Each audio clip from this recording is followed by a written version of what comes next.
안녕하세요. 학생 학부모 여러분. 오늘 강의를 맡게 된 조미정입니다. 오늘은요, 다문화 가정 자녀를 위한 전형에 대한 특별 강의인데요. 2016학년도 수능 및 대입 전형의 변화 사항은요, 전년도하고 큰 변화가 없이 전년도의 기조를 유지하는 걸로 그렇게 결정이 됐으니까요. 전년도하고 큰 변화 없으니까 안정적으로 준비할 수 있을 것 같습니다. 다만 올해 같은 경우에는 얼마 전에 교육부가 발표한 것처럼 인성면접에 대한 강화 부분이 또 포함되어 있으니까요. 이 부분만 유념해 주시면 될 것 같고요.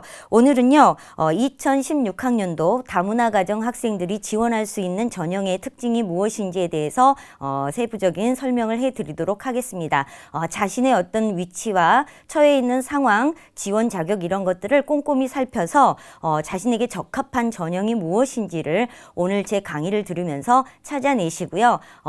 지원하시는데 도움이 되실 수 있었으면 좋겠습니다. 자, 그러면 TBS 기적의 TV 상담받고 대학 가자 지금부터 시작하겠습니다.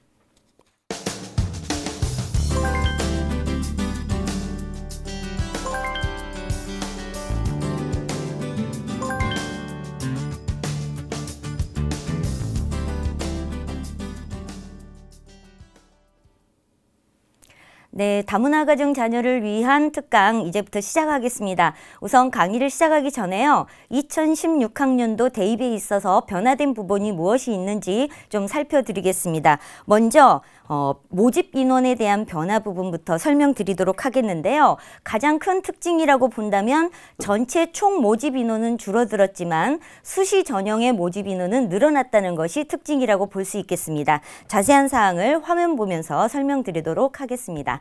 화면 보시죠. 2016학년도는요, 전년에 비해서 전체 총 모집 인원은 11,558명 정도가 감소했는데요. 수시 모집 같은 경우는 66.7%로 전년보다 오히려 2.7%가 증가해서 모집 인원도 2,655명 정도가 증가했습니다. 다음은요, 수시 전형을 전형 유형별로 나눠서 좀 살펴보겠습니다. 표를 보실게요.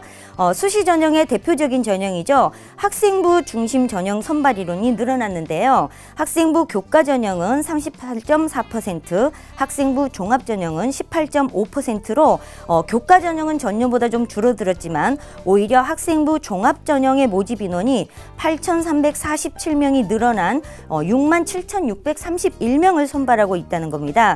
그 다음에 논술 위주 전형으로는요, 28개 대학에서 15,349명을 선발하고 있는데요. 전년도에 선발했던 덕성여대는 올해 논술 전형을 폐지했다는 거 기억해 두시고요. 적성고사 전형 같은 경우도요, 11개 대학에서 총 4,639명을 선발하고 있습니다. 올해는 대진대와 한국기술교육대는 선발하지 않습니다. 다음은 정시 전형에 대해서 살펴보겠습니다. 표를 보실게요. 정시 전형은 역시 수능 위주의 선발 전형이 강세입니다. 전년도에 비해서 13,601명 정도는 줄어들었지만 역시 정시 전형에서는 28.8%가 수능 위주의 전형이라는 것을 기억해 두시면 될 것 같습니다. 자, 다음은요, 우리 다문화 가정 학생들이 지원할 수 있는 고른기회 전형의 모집 인원에 대한 표인데요. 작년하고 비교해서 말씀드리겠습니다. 화면 보실게요. 고른기회 전형 같은 경우는요, 작년 2015학년도에 37,872명에서 올해는 43,327명으로 2,455명이 증가했다는 거, 앞으로도 이런 전형들은 계속 확대될 것으로 보여지고요. 이 부분에 있어서 우리 학생들에게는 철저한 준비가 좀 필요할 것 같고요. 더불어서 전년부터 시행됐던 지역인재 특별 전형 같은 경우도 선발 인원이 점점 확대되고 있다는 거 기억해 두시면 될 것 같습니다. 자, 그래서 모집 인원의 변화 부분에 대해서 살펴봤는데요. 역시 수시 인원이 점점 늘어나고 있다는 거, 이 부분 기억해 두시고요. 지금 총 모집 인원이 전년보다 줄어들었죠. 앞으로 학생 수도 줄어들 거고요. 대학의 모집 정원은 향후 계속 줄어들 걸로 전망되고 있습니다. 자, 그러면요, 이제 우리 다문화 가정 아이들이 지원할 수 있는 전형에 대해서 소개를 좀 드리도록 하겠습니다. 보통 다문화 가정이다라고 했을 경우에 굉장히 다양한 사례들이 있는데요. 우리 학생들의 국적이라든가 또는 부모님의 국적, 또 우리 학생이 어느 나라에서 공부를 했는지에 따라서 지원할 수 있는 전형이 굉장히 많이 달라집니다. 그래서 우리 학생들은 가장 먼저 확인해야 될 것이 지원 자격이라고 볼 수 있겠습니다. 동일한 전형이라 하더라도 대학에 따라서 지원 자격이 다르기 때문에 반드시 꼼꼼히 살펴보셔야 됩니다. 특히나 우리 한국 국적을 가지고 있는 학생과 외국 국적을 가지고 국내 대학에 진학을 희망하는 아이들에 따라서 지원할 수 있는 전형이 서로 다른데요. 이 부분에 대해서 꼼꼼하게 설명드리도록 하겠습니다. 먼저 한국 국적을 가지고 있는 학생들이 지원할 수 있는 전형에 대해서 표를 보시면서 설명드리도록 하겠습니다. 우선 다문화가정 자녀 전형인데요. 지원 자격을 먼저 살펴보겠습니다. 서울시립대 고른기에 입학 전형 2의 예시입니다. 결혼 이전에 외국 국적이었던 친모 또는 친부와 국적이 대한민국인 친부 또는 친모 사이에 출생한 대한민국 국적자라는 조건입니다. 따라서 부모 두 분 중에 한 분은 외국인이고 한 분은 반드시 한국 국적이어야 되겠죠. 그리고 우리 학생의 최종 국적은 반드시 한국 국적이어야 된다는 거죠. 그래서 이런 학생들이 지원할 수 있는 것이 바로 다문화 가정 자녀 전형이고요. 또 만약에 해외 고등학교에서 학교를 마쳤다라고 했을 경우에는 해외고 출신자 전형에 지원할 수 있는데요. 보통 해외고 출신자 같은 경우는 국내 또는 국외 고교 졸업생들을 모두 지원할 수 있도록 하는 것이 일반적인데 연세대 특기자 전형 국제계열 같은 경우에는요. 해외에서 고등학교를 졸업한 학생들만 지원할 수 있다는 거 이거는 좀 특이한 경우에 해당되니까 기억을 해두셔도 될 것 같습니다. 자, 계속 이어서 설명드리겠습니다. 다음은 수시학생부 종합전형입니다. 서강대 학생부 종합전형 자기주도형 전형인데요. 국내 정규 고등학교 또는 국외 정규 고등학교를 졸업한 학생 따라서 한국 학생이면 한국 국적이면 되고요. 학교를 국내 등 국외 등 이것은 상관은 없을 것 같습니다. 다음은 논술 전형이고요. 논술 전형 고려대 일반 전형도 지원 자격을 보시면 국내외 정규 고등학교라고 되어 있으니까 국적에 상관없지만 다만 경기대나 서울여대, 서울시립대 같은 경우는 해외 지역, 해외 고등학교 출신자는 지원을 할 수 없다는 거 기억해 두시면 될 것 같고요. 다음은 적성고사입니다. 적성고사 가천대 학생부 적성 우수자 전형도 국내 고등학교를 졸업한이라고 되어 있습니다. 이 가천대 적성고사 전형은 해외 고등학교 출신자는 지원할 수 없고요. 대부분 적성 전형은 국내 고등학교 학생이 지원 가능한데요. 고려대 세종 캠퍼스는 국내외 정규 고등학교 졸업자가 모두 지원 가능하도록 되어 있다는 것도 기억해 두시면 될 것 같습니다. 계속 이어갈게요. 다음은 외국어 특기자 전형입니다. 서강대 알바트로스 특기자 외국어 전형에 대한 예시입니다. 국내외 정규 고등학교라고 되어 있죠. 그래서 국내든 국외든 학교 졸업 국적은 상관이 없습니다. 다만 이 외국어 특기자 같은 경우는 공인 어학 성적을 요구하는 경우도 있기 때문에 대학에 따라서 지원 자격을 꼼꼼히 살펴주시면 될 것 같고요. 보통 정시, 그다음에 정시 일반 전형 같은 경우에는요. 국내 정규 고교 학생으로 수능을 응시한 학생들이 지원할 수 있는 일반 전형이겠죠. 그래서 이 부분들에 대한 지원 자격을 살펴보시면 될 것 같습니다. 자, 마지막으로 한국 국적 지원자들이 지원할 수 있는 전형 중에 특별 전형입니다. 재외국민 전형인데요. 재외국민 전형은 여러 가지 지원자의 조건들이 있기 때문에 꼼꼼히 살펴주셔야 되는데 그 중에서도 한국 국적을 가지고 있는 학생 중에서 외국에서 초중고 모든 그 교육과정을 마친 학생들 이런 친구들이 지원할 수 있는 전형도 있습니다. 그래서 12년 전 교육과정 해외 이수자라고 할 수 있는데요. 이 해외 이수자 중에서 한국 국적을 가지고 있는 학생은 재외국민이라고 볼 수 있겠습니다. 그래서 순수 재외국민 이 경우는 고려대 재외국민 전형의 예시처럼 3년 이상 해외과정 이수자 이렇게 되어 있는 부분도 있고요. 만약에 전 교육과정을 다 지원한 재외국민 같은 경우는 중앙대 해외전 교육과정 이수자 전형의 예시처럼 외국에서 우리나라 초중등 교육에 상응하는 교육과정을 전부 이수한 자 이런 학생이 지원할 수 있는 특별 전형이라고 볼 수 있겠습니다. 자, 다음은요. 이제 외국 국적을 가지고 있는 다문화 가정 학생들입니다. 부모님 모두 외국인이고 우리 학생도 외국 국적을 가지고 있는 경우, 이런 경우를 보통 순수 외국인이라고 표현합니다. 그래서 외국인 특례 특별 전형의 지원이 가능한데요. 만약에 부모님 중에 한 분은 한국 국적을 가지고 있고 학생이 외국 국적을 가지고 있는 경우는 외국인이기는 하지만 순수 외국인은 아닌 거죠. 그래서 이런 경우에는 외국인 전형이 아닌 전 교육과정을 외국에서 이수한 외국인 전형, 이런 전형에 또 지원할 수 있다는 거. 그래서 각 대학별로 모집 요강을 살펴보시면 지원 자격이 조금씩은 다 상이합니다. 반드시 꼼꼼히 살펴보실 필요가 있을 것 같습니다.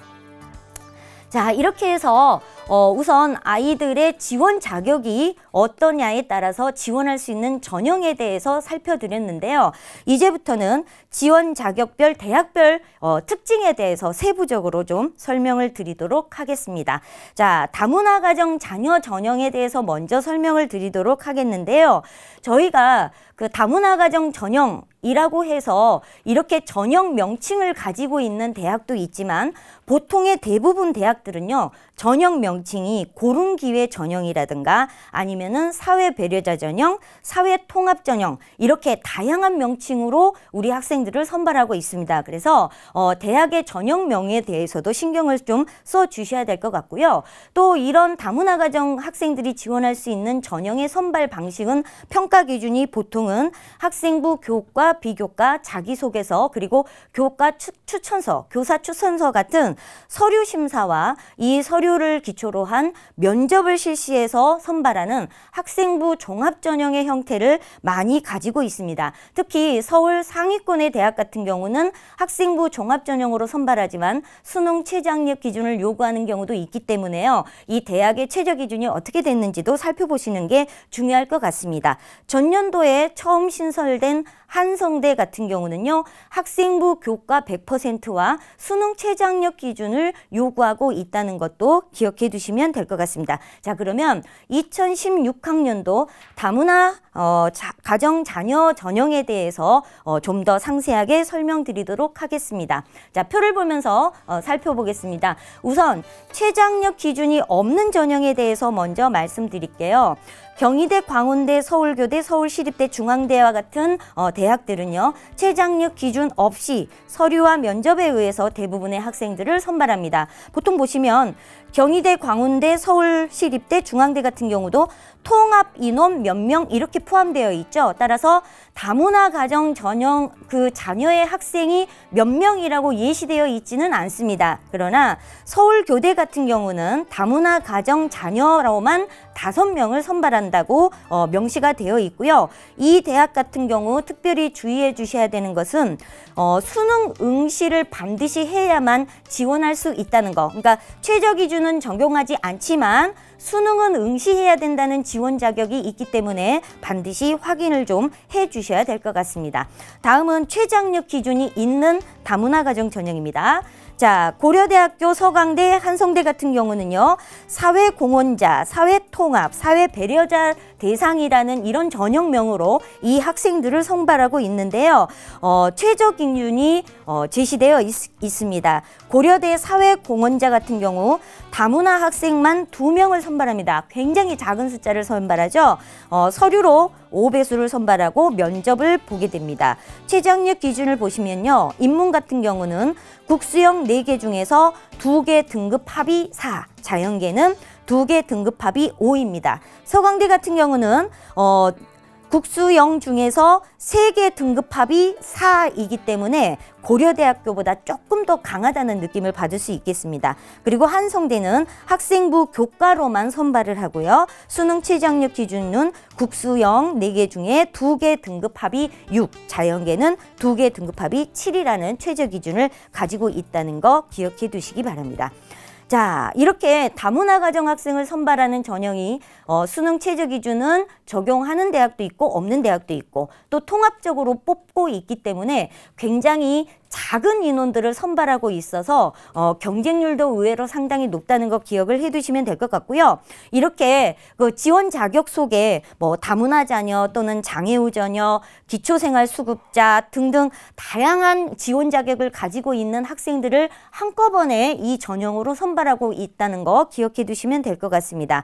자, 또한 우리 학생들이 살펴보셨지만 모집하는 인원이 상당히 작기 때문에 이 전형만을 염두에 두고 수시에서 지원할 수 있는 6개의 지원 카드를 이 전형만으로 쓰기에는 사실상 굉장히 위험 부담이 큽니다. 따라서 우리 학생들이 이 다문화 가정 전형으로 지원해야 될 대학과 그렇지 않은 대학을 좀 분리할 필요가 있을 것 같습니다. 그래서 다문화 가정 전형 같은 경우 대부분 학생부 종합 전형으로 선발을 하고 있기 때문에 우리 학생이 다문화 가정에 대한 전형 플러스 학생부 종합전형 또는 학생부 교과전형, 기타 논술이나 특기자 전형까지 한꺼번에 다 고려를 하셔서 자신에게 가장 유리한 전형들을 선택해서 지원할 수 있는 전략을 짜는 것이 무엇보다도 중요할 것 같습니다.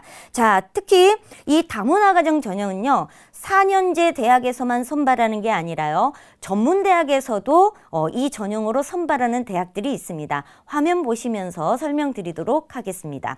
자, 전문대학에서 선발하고 있는 전형 대학들인데요. 우선 가톨릭 상지대 같은 경우도 독자 기준 특별 전형 또는 학생부 면접 이렇게 나누어서 학생들을 선발하고 있습니다. 강동대 경기 지역에 있는 강동대학교죠. 사회지역 배려 대상자로 학생부 또는 학생부 플러스 면접 전형으로 선발하고요. 최저 기준은 없습니다. 다음은요. 경북도립대 또 광주에 있는 동강대 이런 대학들도 학생부 또는 학생부 플러스 면접으로 학생들을 선발하고 있는데요. 서울여자간호대 같은 경우는 다문화 가정자녀로 간호학부에서 14명을 선발하는데요. 수능 최장력 기준이 있다는 거 기억해 두시기 바랍니다. 국수영 중에서 2개 영역과 탐구 2과목을 포함한 평균 4등급 이내라는 지원 조건이 있기 때문에 이 최저 기준을 충족시킬 수 있는 학생들은 오히려 서울여자간호대학교 지원할 수 있는 가능성이 높을 것 같고요. 다음은 제주한라대 창원 문성대 같은 경우도 다문화 가정 학생만을 위한 선발 전형으로 제주는 33명, 창원 문성대는 8명을 각각 선발하고 있습니다. 또한 한국영상대에서도 선발하고 있다는 거 기억해 두시기 바랍니다. 자, 이렇게 4년제 또는 전문대학에서 모두 다문화 가정 학생들을 위한 전형들을 만들어 놓았으니까요. 지원 자격에 맞춰서 꼼꼼하게 체크해 주시면 될 것 같고요. 이제는 이 전형 다문화 가정 학생이 지원할 수 있는 그 전형 이외에도 우리 학생들이 지원할 수 있는 나머지 전형에 대해서도 2016학년도 기준으로 설명을 좀 드리도록 하겠습니다. 자, 학생부 교과 전형에 대한 부분입니다. 교과 성적이 우수한 학생들을 선발하는 전형이겠죠. 보통 평가 기준은 교과나 면접 그리고 수능 최저학력 기준에 의해서 선발을 하고 있고요. 수시 전형에서 38.4%라는 굉장히 많은 숫자를 선발하고 있다는 거 기억해 두시기 바랍니다. 자, 표를 보시면서 2016학년도 학생부 교과 전형에 대한 예시를 설명드리도록 하겠습니다. 표를 보실게요. 자, 우선 수능 최저학력 기준이 없는 대학들입니다. 국민대, 동국대 같은 경우 교과 성적 우수자인데요. 1단계는 학생부에 의해서 일정 배수를 선발하고요. 2단계 교과와 면접에 의해서 최종 합격자를 발표합니다. 다음은 성신여대와 한양대 같은 경우는 면접을 치르지 않고 학생부 교과 성적만으로 합격자를 발표합니다. 수능 최저학력 기준이 없죠. 따라서 이렇게 교과 성적에 의해서 학생을 선발하면서 수능 최저학력 기준도 없기 때문에 굉장히 합격한 학생들의 내신 성적대가 높다는 것을 기억해 두셔야 될 것 같고요. 다음은 학생부 100%에 의해서 선발되는 학생부 위주 전형 중에서 수능 최저학력 기준이 적용되어 있는 대학의 예시입니다. 건국대 KU 교과 우수자 전형 학생부 100인데요. 수능 최저학력 기준을 살펴보시면 국수영 중에 2개 등급 합 4입니다. 그래서 4개 중에서 2개 등급 합 4, 자연계는 2개 등급 합이 5. 특별히 수의학과 같은 경우에는 3개 등급 합이 5라는 거 기억해 두시고요. 보시면 저희 표 중에 그 사탐, 과탐 옆에 숫자 가로 1 또는 2라는 숫자가 포함되어 있죠. 이 경우에는 탐구를 하나 반영한다 또는 2개 반영한다 이런 걸 명시해 둔 겁니다. 따라서 대학에 따라서 탐구를 하나만 적용하는 대학도 있고 2개 모두 다 적용하는 대학도 있으니까 이것도 학생들이 살펴볼 필요가 있겠습니다.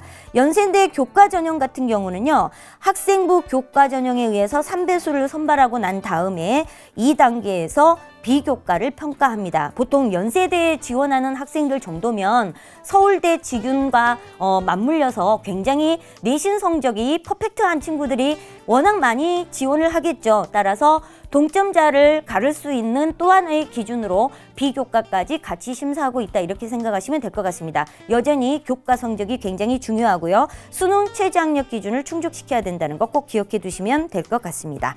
자, 학생부 교과 전형에 대해서 살펴봤습니다. 다음은요, 우리 학생부 종합전형입니다. 다문화 가정 학생들이 지원할 수 있는 전형의 특성과 비슷한 학생부 종합전형인데요.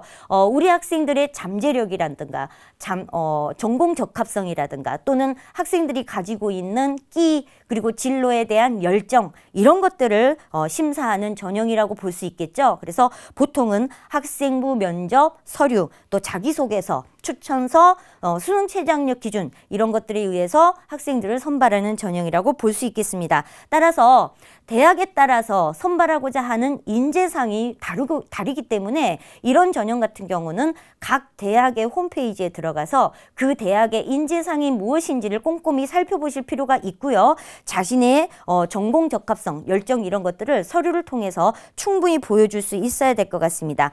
수시 전형에서 18.5%니까요. 상당히 많은 학생들을 뽑고 있는데요. 이 전형에 대해서도 세부적으로 예시를 들어서 설명드리도록 하겠습니다. 화면 보시겠습니다. 수능 최저학력 기준이 적용되지 않은 학생부 종합전형의 예시입니다. 광운대 광운 참빛 인재 글로벌 인재, 성균관대학교 성균 인재 글로벌 인재, 중앙대 다빈치형 인재 탐구형 인재인데요. 학생부 종합 전형 내에도 전형명이 이렇게 서로 다르게 있다는 거 기억해 두세요. 이것은 결과적으로 지원 자격이 다르다는 거하고도 연결이 됩니다. 따라서 자신의 강점이 어디에 있느냐에 따라서 두 가지의 학생부 종합전형 중에서 어느 쪽이 본인한테 더 맞는지를 살펴보셔야 될 것 같고요.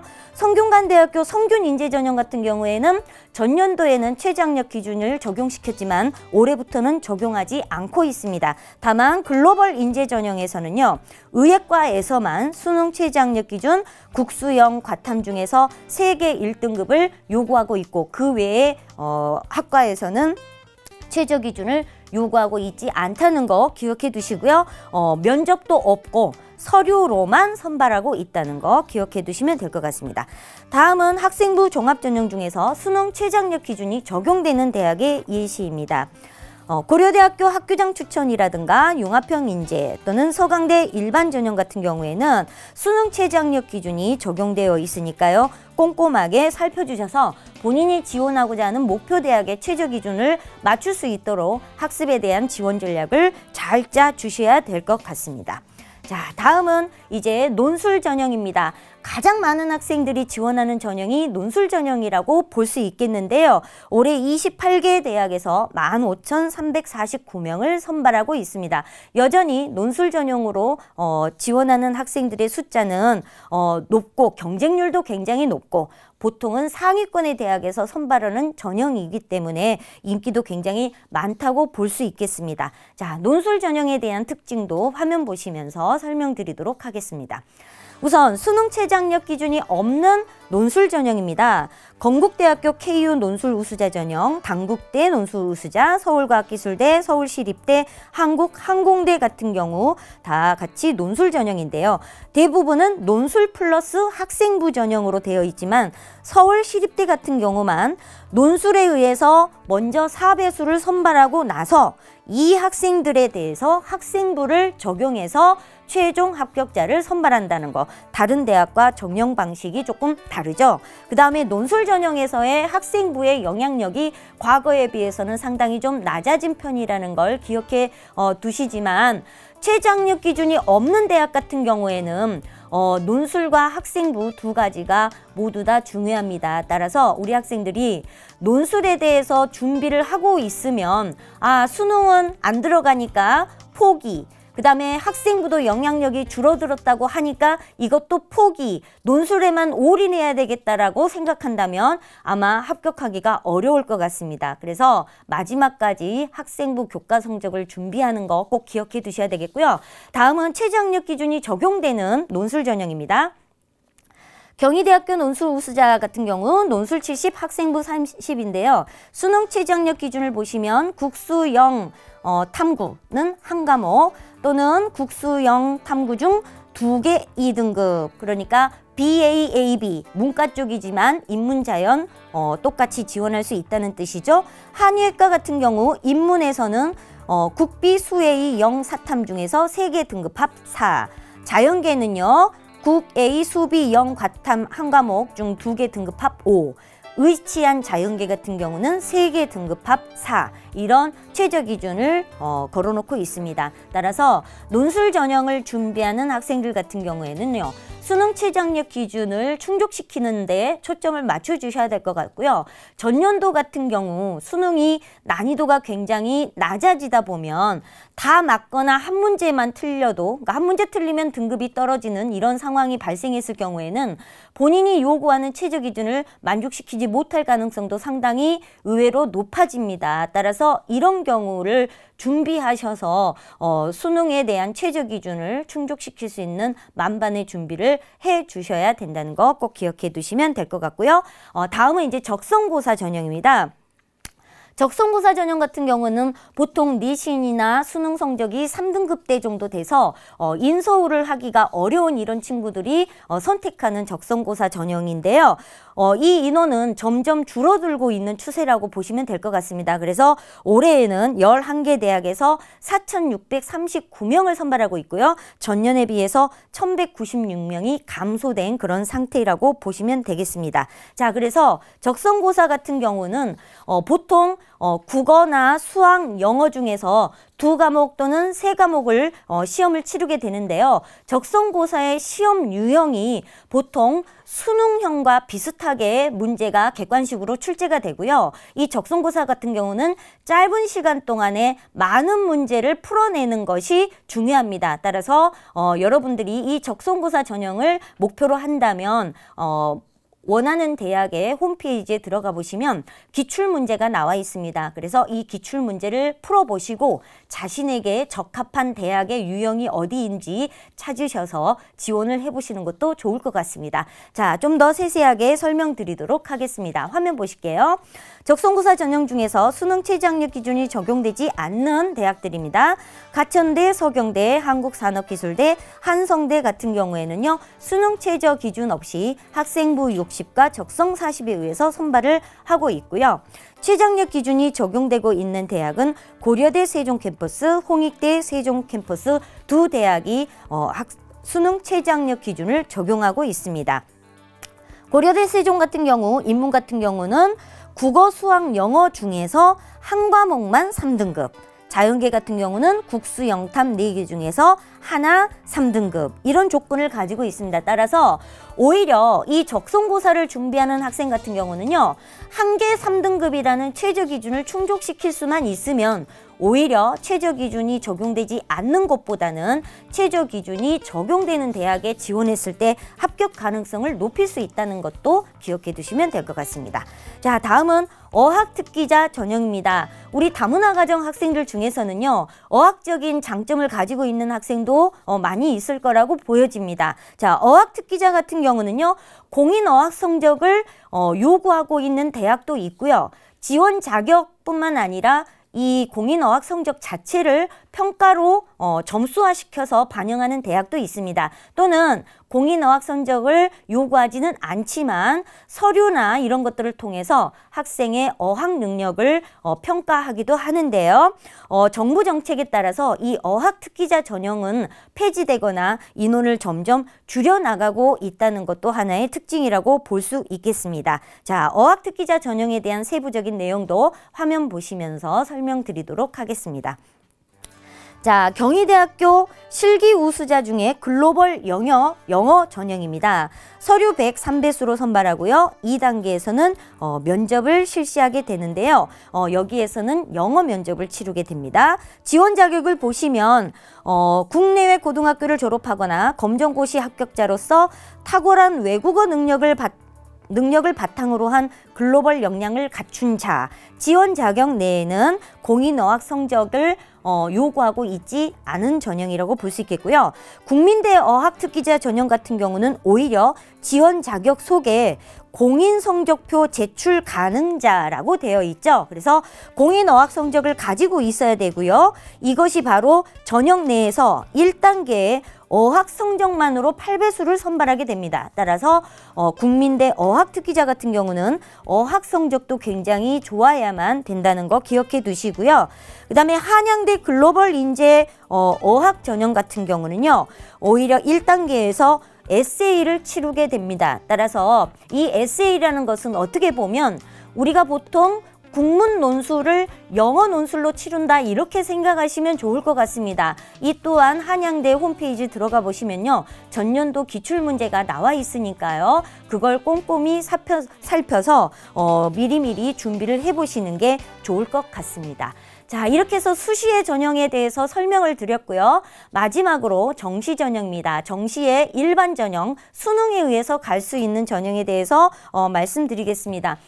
전년도부터 영어에 대한 수능 난이도는 상당히 낮아져서 쉽게 출제한다라는 기조는 올해도 계속 이어질 거고요. 향후에도 영어 같은 경우는 이제 절대평가로 전환이 된다고 발표를 이미 했습니다. 그래서 보통 우리 학생들이 쉽게 수능이 출제된다라고 하면 공부를 덜 해도 되지 않을까라고 생각하겠지만 사실은 아무리 문제가 쉽더라도 그래도 그 속에는 난이도가 있는 한두 문제 정도는 포함되어 있거든요. 결국 이 문제를 맞출 수 있느냐 없느냐에 따라서 만점을 맞을 수도 있고 또는 등급이 2등급, 3등급으로 떨어질 수도 있습니다. 따라서 쉬운 수능이라 하더라도 철저하게 기본 개념부터 착실하게 남은 기간 동안에 다져나가는 학습 계획을 꼭 세워주시기를 바라고요. 정시는 역시 수능이 강점을 가지고 있는 전형들이 대부분입니다. 자, 화면 보시면서 정시 전형에 대해서도 간단하게 설명드리겠습니다. 정시 전형에 대해서 저희가 검토해야 될 부분은요. 대학의 모집 단위에 따라서 군이 달라지고 있다는 거 꼭 그걸 기억해 두시고요. 그 다음에 전형 방법에 수능 100%냐 아니면은 수능 플러스 학생부인지 요 부분 살펴주시면 될 것 같고요. 그 다음에는 모집 단위나 계열에 따라서 과목별 반영 비율이 서로 다르다는 거 따라서 대학별로 자신에게 유리한 반영 비율이 서로 다르게 됩니다. 우리가 서울대 입시 결과에 대해서 신문을 아마 본 기억이 있으실 겁니다. 만점을 맞고도 자신이 어떤 과목을 선택했느냐에 따라서 대학별 환산 점수가 달라서 당락이 결정되기도 하죠. 따라서 우리 학생들도 본인이 원하는 대학의 전형 방식이 무엇인지를 잘 살펴보시고요. 자신이 자신 있는 과목에 반영 비율이 높은 대학을 잘 선택해서 유리한 결과를 얻어낼 수 있도록 준비하시면 될 것 같습니다. 자, 지금까지 학생부, 종합, 그리고 교과, 논술, 외국어 특기자, 정시 전형 등등 우리 다문화 가정의 학생들이 지원할 수 있는 수시의 전형, 정시 전형에 대해서 그 특징들과 지원 자격 등을 살펴보았습니다. 지금까지 강의 드린 거 다시 한번 되짚어 보겠습니다.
이제부터는요, 다문화 가정 전형에 대한 준비를 어떻게 하면 될지에 대한 이야기를 해보도록 하겠습니다. 자, 가장 먼저 중요한 건 다문화 가정 전형에 대한 이 지원을 할 때 무엇을 검토해야 되는지에 대한 내용일 텐데요. 핵심적인 검토 사항을 적어봤습니다. 화면 보면서 설명드릴게요. 자, 우선 가장 중요한 건 지원 자격이겠죠. 아까 대학별, 전형별 지원 자격이 다르다고 했으니까 꼭 확인해 주셔야 되겠고요. 그 다음에 대학에 따라 전형명도 다르다는 거 기억해 두시고요. 적은 모집 인원을 선발하기 때문에 경쟁률이 높다는 것도 검토해 주시고요. 전공 적합성에 관련된 서류 준비 그리고 면접 준비도 철저히 해야 된다는 거 기억해 두시면 될 것 같고요. 이 다문화 가정 전형만을 준비하지 마시고 다른 전형도 함께 준비해서 성공적인 입시를 치를 수 있도록 하시는 게 중요하겠습니다. 자, 이 6가지 사항을 머릿속에 염두에 두시고요. 이제 다문화 전형이 구체적으로 어떤 거고 어떻게 준비해야 되는지 세부적인 사항을 설명드리겠습니다. 경희대학교의 고른 기회 2 전형을 예시로 해서 설명을 좀 드리도록 하겠습니다. 자, 보시면 아시겠지만 지원 자격이 가부터 자까지 굉장히 많은 학생들이 이 전형으로 지원할 수 있는데요. 그 중에서 다문화 가정 자녀도 지원할 수 있다. 이렇게 되어 있다는 거 기억해 두시죠. 그리고 전형 방법으로는 1단계 서류 100으로 3배수 내외를 선발하고요. 2단계에 1단계 서류 70%, 면접 30, 수능 최저학력 기준은 적용하지 않습니다. 올해 같은 경우에는 이 고른기회 2 전형으로 100명을 선발하는데요. 전년도 같은 경우 경쟁률이 11.13대 1이었으니까 상당히 높은 수준을 보이고 있다라고 보시면 될 것 같습니다.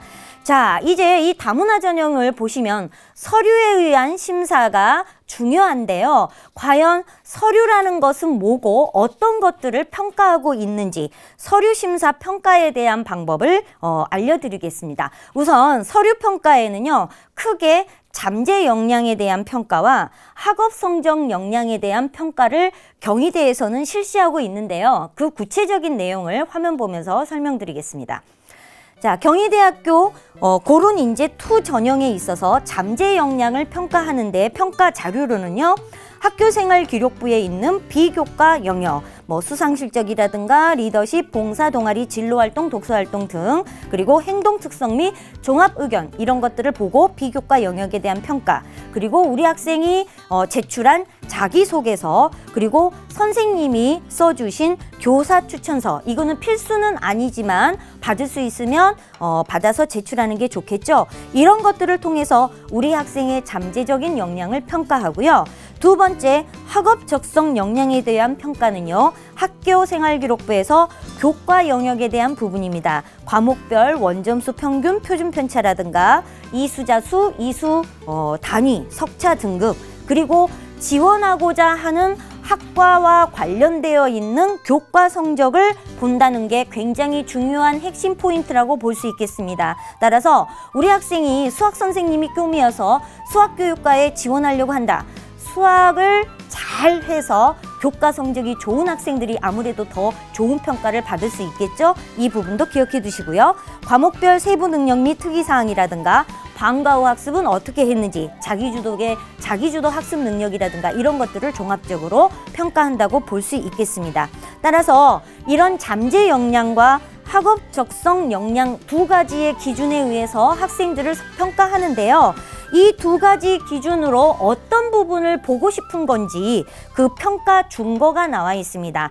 경희대학교 고른기회 2 전형에 있어서의 평가 준거라고 하는 것은 이런 잠재 역량이나 학업 적성 역량을 통해서 전형의 취지에 적합한지에 대한 부분 또는 학업에 대한 발전 가능성이라든가 전공에 대한 적합성 또 학생에 대한 어떤 그 배려심, 인성에 대한 부분, 자기주도성 그리고 다양한 경험을 했는지 등등을 평가한다고 하니까요. 우리 학생이 자기소개서라든가 이런 부분에다가 이 평가 준거에서 보고자 하는 내용 자신의 어떤 자기주도성, 전공에 대한 열정, 그리고 발전 가능성, 그리고 이 전형이 가지고 있는 의미에 부합되는 그런 글들을 써주시는 게 중요할 것 같습니다. 자, 다음은요. 2단계에서 면접을 치르게 되는데요. 경희대학교 고른기의 투 전형의 면접에 대한 내용에 대해서도 알려드리겠습니다. 홈페이지를 보시면 각 대학마다 모집 요강 내에 상세하게 기록이 되어 있으니까요. 본인이 지원하고자 하는 대학의 모집 요강을 살펴보시고요. 경희대학교에 대한 예시 설명드리겠습니다. 면접 평가 방법입니다. 가치관 인성에 대한 면접 그리고 전공 적합성에 대한 면접 두 가지 기준으로 평가를 합니다. 따라서 이 인성 면접의 기준으로는요. 서류로 제출한 부분에 대한 진위 여부에 대한 질문들을 많이 하게 될 거고요. 그 다음에 대학의 이념에 맞는 인재상인지 아닌지에 대한 질문들을 하게 됩니다. 그 다음에 전공 적합성 같은 경우에는 대학에 들어와서 기본적으로 공부할 수 있는 학업 능력을 갖추고 있는지에 대한 부분, 그리고 전공에 대한 열정, 전공 적합성, 그 다음에 논리적인 표현 능력, 이런 것들을 평가한다고 합니다. 따라서 면접에 대한 준비를 잘 할 수 있어야 되는데요. 면접을 잘 하려면 사실은 자기소개서를 충실히 잘 써야만 준비가 잘 될 수 있다는 것도 기억해 두시기 바랍니다. 자, 다음은요. 교과 성적에 대한 부분입니다. 우리가 학생부 종합전형이 서류만으로 심사됩니다 라고 한다 하더라도 아까 경희대학교 보셨지만 교과 성적에 대한 부분도 반드시 평가를 하고 있죠. 교과 성적도 굉장히 수시 전형에서는 중요한 부분입니다. 학생부 교과 전형 또는 종합 전형 논술할 거 없이 학생부 전형이 교과 성적이 포함이 되고 있는데요. 우리 학생이 짧은 시간 동안에 효과적인 공부를 해줘야 되고요. 본인의 전형이 교과 성적이 많이 반영되는 전형이 아니라 하더라도 반드시 3학년 마칠 때까지는 교과 성적에 대해서는 확실히 준비를 해두는 게 좋을 것 같습니다. 자, 다음은요. 이 다문화 가정 전형으로 선발되는 학생들에 대해서 합격한 학생들의 교과 성적이 어느 정도 되는지를 대학의 예시를 통해서 설명드리도록 할게요. 화면 보시겠습니다. 자, 경기대학교 사회배려자 전형 같은 경우는 서류 100에 3배수를 선발하고요. 2단계에서 면접을 치렀는데요. 인문계 같은 경우는 학생부 평균 등급이 3.76 정도 되고요. 자연계 같은 경우에는 4.45 등급 정도 된다고 합니다. 중앙대 고른기회 전형의 사회통합 전형인데요. 선발 인원은 굉장히 작습니다. 인문 8, 자연 4명을 선발하는데요. 학생부 평균 등급이 인문계는 3.16 정도, 자연계는 3.71 등급 정도입니다. 따라서 학생부 교과 전형에 비해서는 사실상 합격 가능한 이 학생부 평균 등급이 이 대학의 수준의 학생부 교과 전형에 비해서는 상당히 낮은 편이라고 볼 수 있죠. 그러므로 우리 학생들이 지금 조금 성적이 부족하다 하더라도 절대 포기하지 마시고요.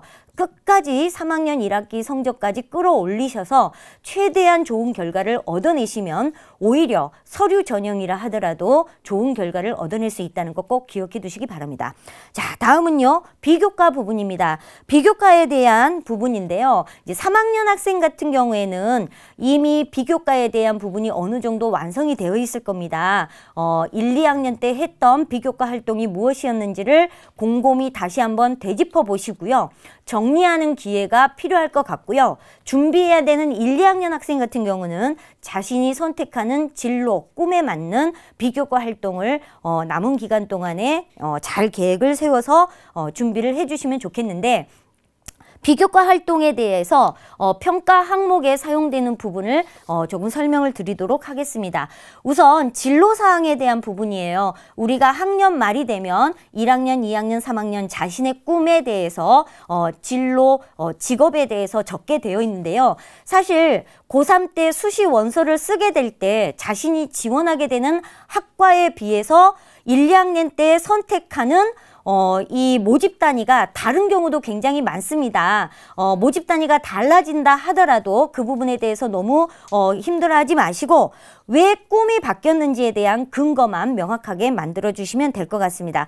그 다음에 봉사활동 같은 경우는 주기적으로 봉사활동을 해주는 것이 중요하고요. 방학 때 몰아서 하지 마시고 꾸준한 활동을 해주시면 좋을 것 같고요.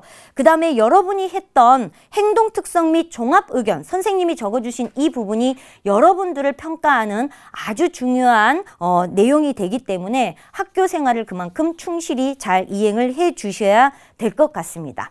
자, 다음은 자기소개서에 대한 이야기인데요. 아까 면접 준비를 철저히 해야 된다고 했죠. 면접 준비를 잘 하려면 사실은 자기소개서를 본인이 정말로 성심성의껏 솔직하게 잘 작성을 해야만 가능합니다. 따라서 대교협에서 발표한 공통 항목이 세 문항 있습니다. 이 부분에 대해서 여러분이 인지하시고 수시 원서 쓸 때 임박해서 자기소개서를 작성하다 보면 시간도 낭비하게 되고 수능에 대한 준비도 제대로 할 수 없게 됩니다. 따라서 지금 시간적인 여유가 있을 때 자기소개서에 대해서 미리 작성을 해보시고요. 두세 번 정도 선생님과 학부모님께 평가를 받아서 자신이 직접 수정하는 과정을 겪는다면 좋은 자기소개서를 작성할 수 있을 거고요. 이것이 결국은 면접을 준비하는 아주 중요한 자료가 된다는 걸 꼭 기억해 두시면 될 것 같습니다. 자, 이상으로 학생부 종합전형의 준비 방법, 그리고 다자녀 우리 학생들이 지원할 수 있는 전형에 대한 준비 방법에 대해서 설명드렸습니다. 자, 이 강의에 대한 주요 사항을 표를 보면서 정리해 보겠습니다.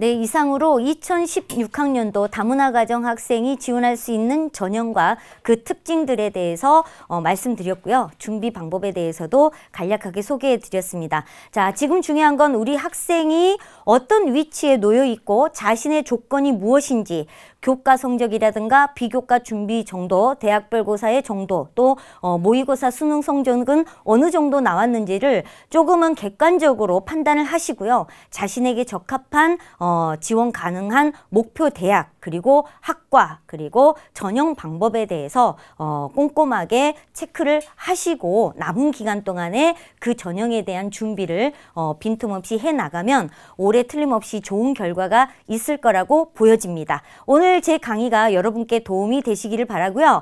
모두 다 원하는 좋은 대학에 합격할 수 있기를 바라겠습니다. 감사합니다.